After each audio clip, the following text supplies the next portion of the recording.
Hello again, everyone, and thanks so much for joining us for this Sunday's edition of Alaska Weather.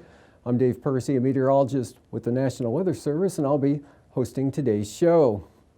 Up first, we've got on the hazardous weather graphic, there are no watches, warnings, or advisories out for tonight anywhere in the state or tomorrow, but we've got winter storm warnings out here for Tuesday, kick into effect 6 a.m. Tuesday here from the Yukon Delta to the lower and mid Yukon River Valley areas, including Grayling there on up to Galena, and then also for the Bering Strait coast and St. Lawrence Island, as a pretty good storm will be rolling up across the Aleutians tomorrow and then northward across the Bering on Tuesday.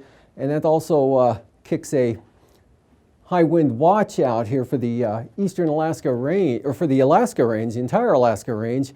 Even the Tanana Flats area there, looking for winds to increase to maybe, well, gusts over 60 miles an hour and sustain 25 to 35 miles an hour, the gusts above 60 to 65 miles an hour. And this watch kicks into effect, or is for the period beginning Tuesday afternoon and Tuesday night. Probably both the warning areas and the watch here, or the winter storm watch area and the high wind watch will continue through Wednesday. And for satellites today, we've got southwest flow here, keeps sending surges of moisture into the southeast coast. As you can see here, one goes through and then another one developing here just off the coast here, and then maybe another one back through here. That's going to be rolling through tonight and into tomorrow. And still some clouds and moisture here, North Gulf Coast and Copper River Basin, scattered snow showers here south of the Alaska Range, but not too much. Also some areas of clearing and some flurries up over the eastern interior areas. Arctic coast, low clouds, fog, a few flurries, nothing significant on the east side here. Most of that actually along or off the coast.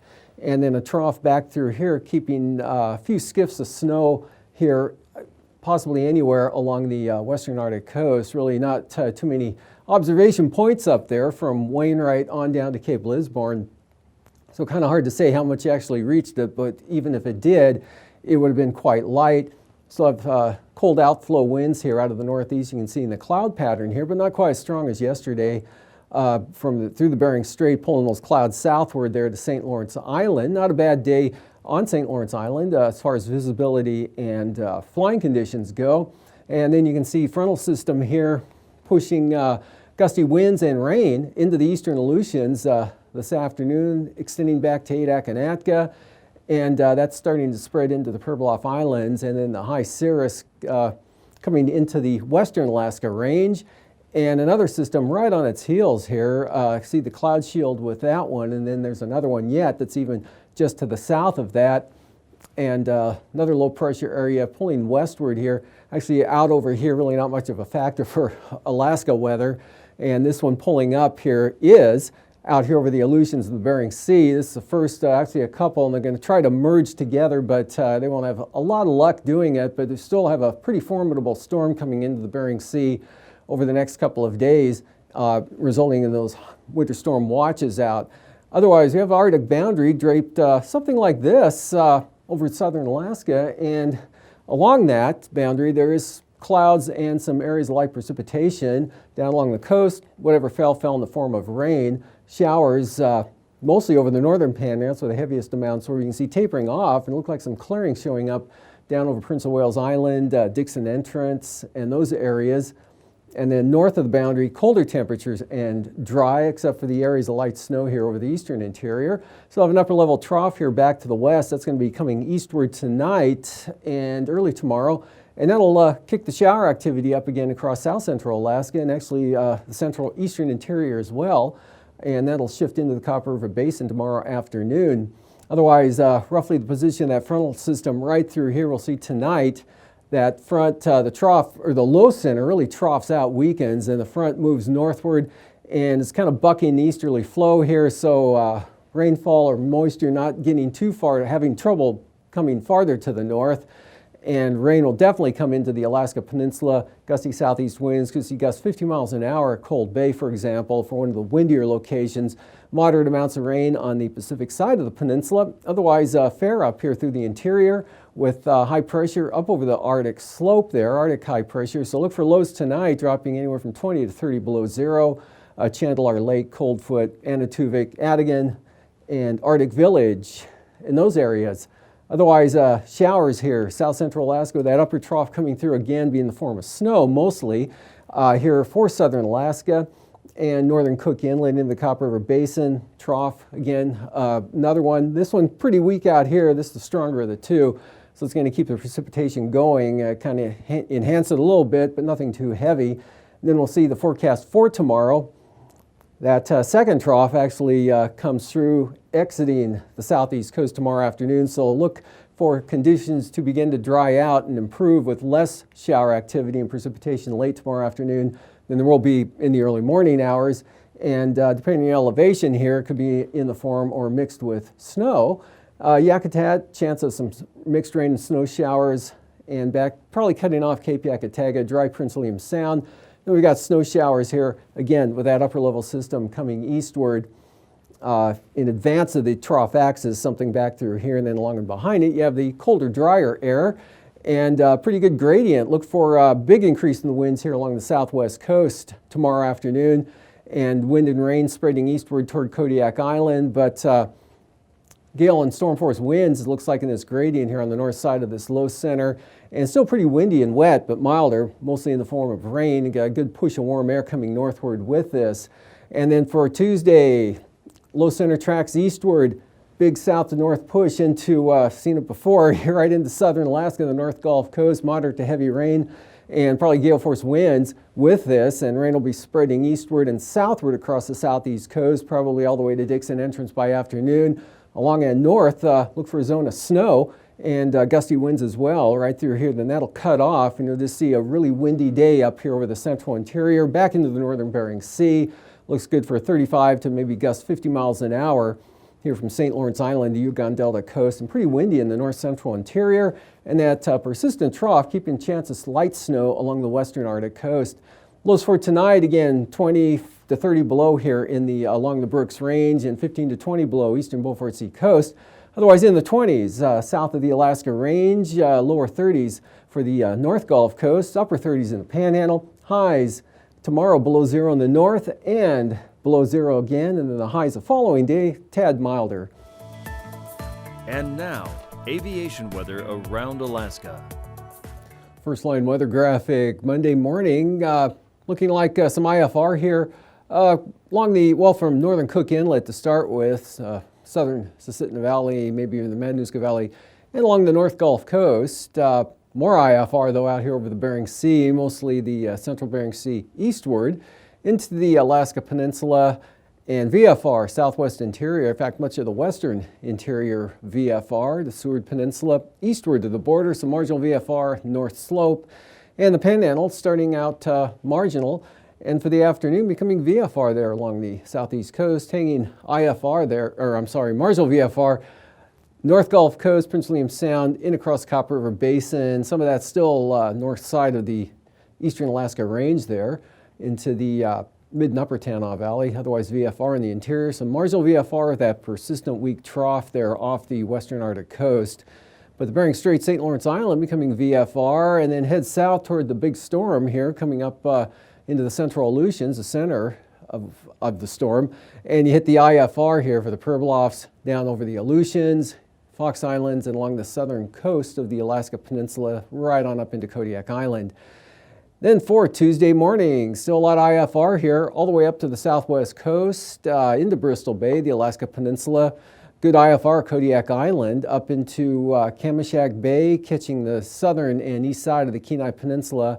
up across Montague Island and the eastern North Gulf Coast, becoming marginal as you head north, and then VFR, pretty good area of it here over the interior right up to the Arctic Ocean there across the eastern Arctic coast and those areas, and then IFR becoming marginal there around Amchitka Island westward and IFR over the northern panhandle. But looks like starting out with even some VFR along the central and south coast. And then for the afternoon, IFR, northern half of the southeast coast, marginal for the southern half or so, and then IFR, the Gulf of Alaska, into the North Gulf Coast and northward there into the areas of IFR, northward into the upper Tanana Valley 40-mile country. And you can see kind of a band right here extending southwest. It gets pretty solid when you get to the southwest coast into the Fox Islands. VFR, or marginal VFR, as you can see, spreading northward almost, well, right up to the Yukon River there, and marginal VFR, western North Slope Arctic coast. IFR for the Fox Islands becoming marginal for the Pribilofs, and then VFR or marginal or IFR there for the western Aleutians. Passes Anatuvik and Adigan. Looks like one more day of VFR flying for those passes, and Lake Clark and Merrill starting out marginal with that upper trough swinging through tonight, lingering early tomorrow, but becoming VFR probably during the mid to latter morning hours, and then rainy, same pattern, marginal in the morning, VFR late morning through the afternoon. Windy, IFR to start, becoming VFR, and Isabel, IFR to marginal, and Mentasta also IFR to marginal, and for Tanita, marginal VFR becoming VFR, and let's see, Portage, looking good optimistically, VFR, possibly some marginal VFR could occur on the western entrance of that westerly flow there, but I think most of the clouds will be of the VFR variety. Chilkoot and White, IFR becoming marginal. Freezing levels, 2,000 feet here, 2,000 to 3,000 feet across the southeast coast, and then about 4,000 there over the central eastern Aleutians. And the icing with that kind of elongating front, we've got quite an area here over the southern Bering Sea and the Aleutians there. Light to very isolated moderate rime icing above 6,000 feet here spreading into Kodiak, and then about 4,000 feet back to the west. And this area up here, much less significant and also diminishing slowly throughout the day with that upper trough kicking off. So it could be maybe even some mixed icing up here, but probably mostly, if not all, light, and that'll extend right on down the southeast coast. As far as the jet stream goes, there's an upper trough they'll be swinging through a little sharper today and overnight tonight. By tomorrow afternoon starts flattening out or lifting northward due to the southerly jet here ahead of the Bering Sea storm and the ridging up over Bristol Bay, but westerlies pretty good right across southern Alaska. 9,000 feet southwest, 20 to as high as 35 knots over the northern panhandle tomorrow.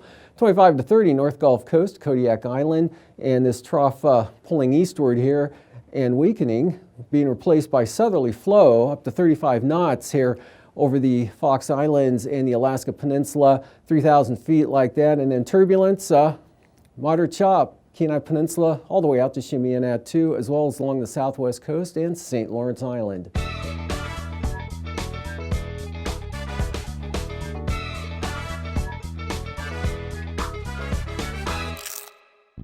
Dual polarization technology is a major upgrade to the current radar system. It allows forecasters a better idea of what's actually out there and can help keep you safe. Current radar technology transmits and receives information in the horizontal direction, which is very limited. Dual polarization technology, in addition to the horizontal, transmits and receives vertical energy, which allows forecasters to get information about the size, shape, and phase of the precipitation. We can use that information to better determine the precipitation type to expect at your given location. There you have it. This new technology is currently being installed in radars across the country and is already being used by National Weather Service forecasters to produce better, more accurate forecasts. Learn more here and follow us.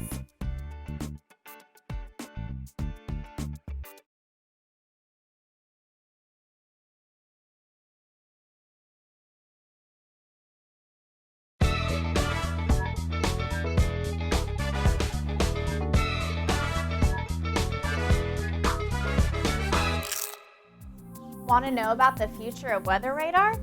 Well, the National Severe Storms Lab has it here with its new phased array radar. Let's check it out. It's a non-moving radar. It has 4 faces of the antenna, each pointing in different directions. One of the big advantages is that we're seeing so far, it can sample the area around the radar in less than a minute, maybe even a half a minute. And this is 5-6 times faster than what they can do today. NSSL is leading the development of future weather radar with this project. Learn more here and follow us.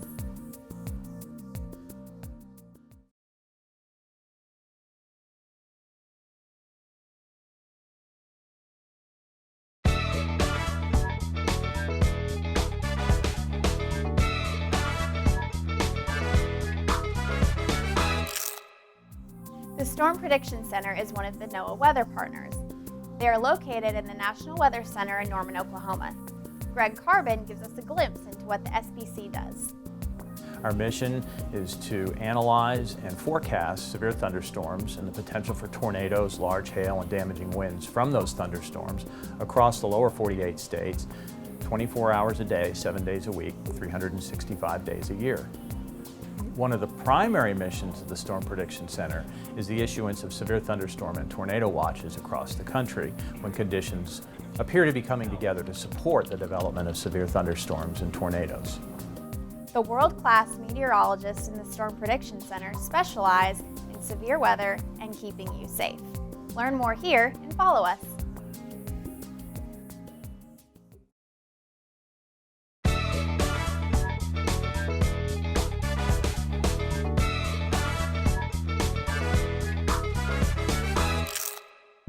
The National Severe Storms Lab is working on increasing the lead time for severe weather warnings. The national average for tornado warnings is currently 13 minutes, but more notice would be helpful, especially for those in charge of moving large groups to shelter. Warn on Forecast will help forecasters issue hazardous weather warnings earlier. The project will give them more info about the chances of strong winds, large hail, and even tornadoes. Currently, warnings are created by forecasters looking at the atmosphere outside, understanding its volatility, and then comparing that to how they see the Doppler radar presenting what's going on inside thunderstorms. Warn on Forecast is an idea where we're going to take the massive amounts of satellite, radar, and surface data and stick them all into a very high resolution prediction model.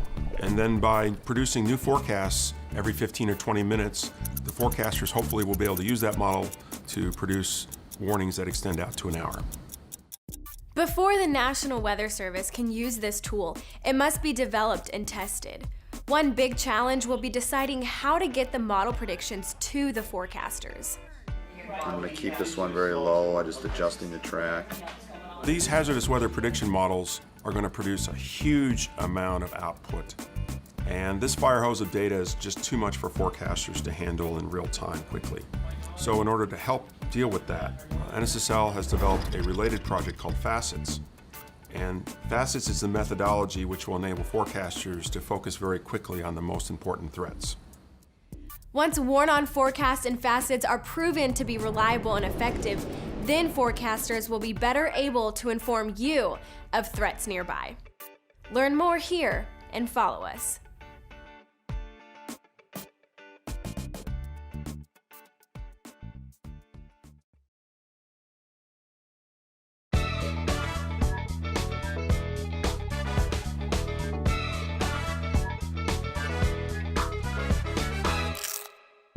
The Hazardous Weather Test Bed is located at the National Weather Center in Norman, Oklahoma. It is used for experiments that will allow forecasters to learn and apply new technologies. The Hazardous Weather Test Bed is a really unique space throughout all of NOAA. And this is where the researchers and the operational folks come together in a common space to solve operational problems and to test new research tools that the research community is working on. The goal is to accelerate the transfer from research to operations of the newest tools and techniques. People come from around the world to collaborate on this unique project. And we can bring together not only NOAA people, but also university people, faculty, researchers, private sector meteorologists, folks working in other countries in meteorology, forecasters can all come together and focus on what the problem of the day is with the forecasters. Each spring, several experiments occur in the hazardous weather test bed. Learn more here and follow us.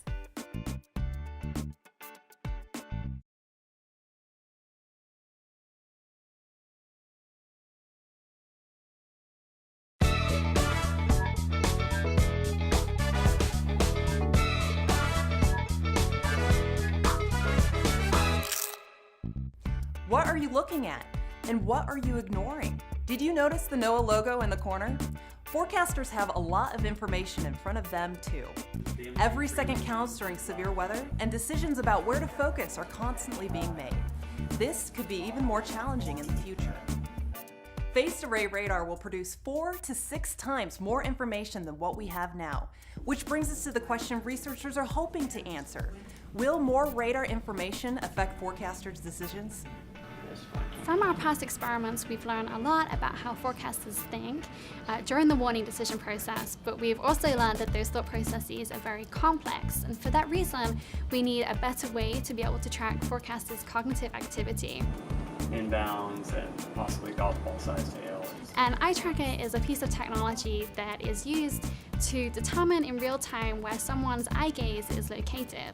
And these eye trackers are typically video-based, which means a camera sits below a computer monitor, and with infrared light and vector analysis, we can determine where a person is looking and how their eyes are moving. Eye tracking is already being used in the medical field and air traffic control. Using similar research methods, NSSL is discovering the benefit for weather forecasting too. Phased array radar will give forecasters a lot more to think about. Understanding their decision-making process will help researchers develop even more user-friendly tools. So what's the benefit for you? Even better weather warnings. To learn more, check us out online and follow us on Facebook and Twitter.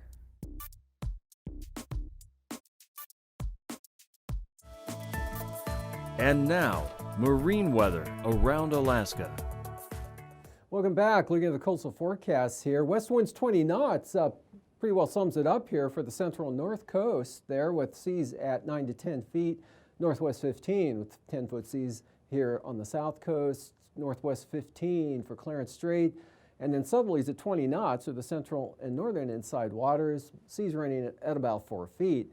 And then outlook for Tuesday. Winds become south increase. Small craft advisories here for the central and north coast. South 25 to 30 knots with 8 to 11-foot seas. Southwest 20 there for the marine zone along and west of Prince of Wales Island. And then northwest 15 continued for Clarence Strait. But southeast winds increasing. Sustained 20 knots with gale force gusts there for Stevens Passage and Lynn Canal. South 25, 5-foot seas. And for Prince William Sound, we've got southwest winds tomorrow. Actually, we've got small craft advisories in the Sound tomorrow. Southwest 25, 4-foot seas. Same thing here for the eastern North Gulf Coast, except the seas up to 8 feet. West 25-knot winds for the western North Gulf Coast. The Barren Islands, Kamishak Bay, with seas running 7 to 8 feet. And then southwest winds at 20 for southern Cook Inlet. And then north of Forelands down to 15 knots and seas running 4 to 5 feet across all of Cook Inlet. And then for the next day, big increase in the winds here, turning north, 30 knots here, pretty stiff north breeze here for northern Cook Inlet, and 8-foot seas, and then full gales here for southern Cook Inlet's northeast 40-knot winds with 10-foot seas, east 45 knots for Kamishak Bay and seas 12 feet, and then south 30 for the Barren Islands, southeast 30 knots there for the western North Gulf Coast, and then gale force winds, southeast 35 to 40 knots for the eastern North Gulf Coast, Prince William Sound. East winds 40 knots with 9-foot seas.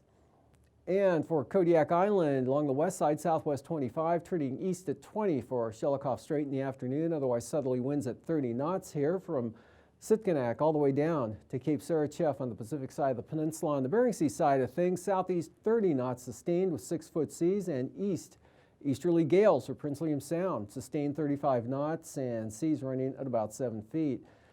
Even stronger winds in store for Bristol Bay on Tuesday with southeast winds 40 knots, 12-foot seas, and south 45 knots here on the Bering Sea side of the Alaska Peninsula. Storm warnings are out here on the south side. Southwest winds from Cape Sarachef to Castle Cape, 55 knots, seas up to 30 feet, and then 45-knot winds here from the south right up to Sitkinak.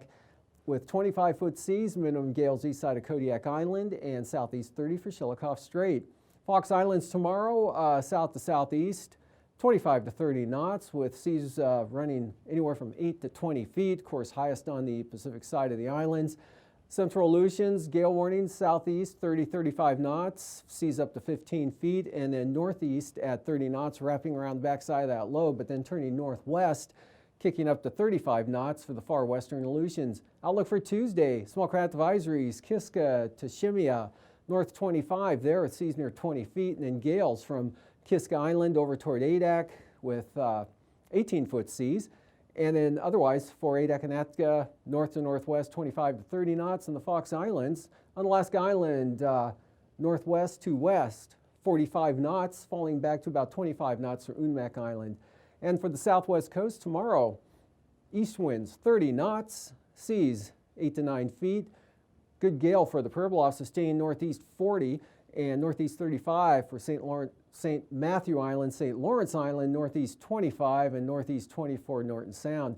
And then gales up there, Norton Sound, northeast 35 knots on Tuesday, northeast 40 for St. Lawrence Island, and just under storm force winds here for the entire southwest coast, northern Bering Sea, and north 35 for the Purbloffs with 17-foot seas.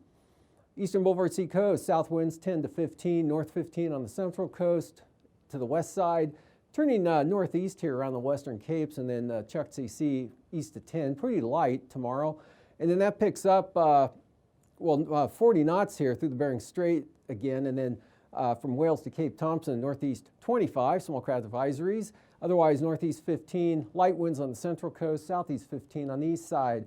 Tonight, upper trough and an increase in the snow showers coming eastward across southern Alaska, south central and eastward into the Copper River Basin, and showers in the Panhandle. Big storm comes into the Bering Sea tomorrow. That looks even more impressive the following day with that tight low center pulling up toward Bristol Bay and rain and wind into the North Gulf Coast. These forecasts are for planning purposes only. Call 1-800-WX-BRIEF for a formal pre-flight briefing. Always file a flight plan before you go flying. The U.S. Coast Guard Auxiliary urges you to leave a float plan with a friend or the harbor master before you go boating.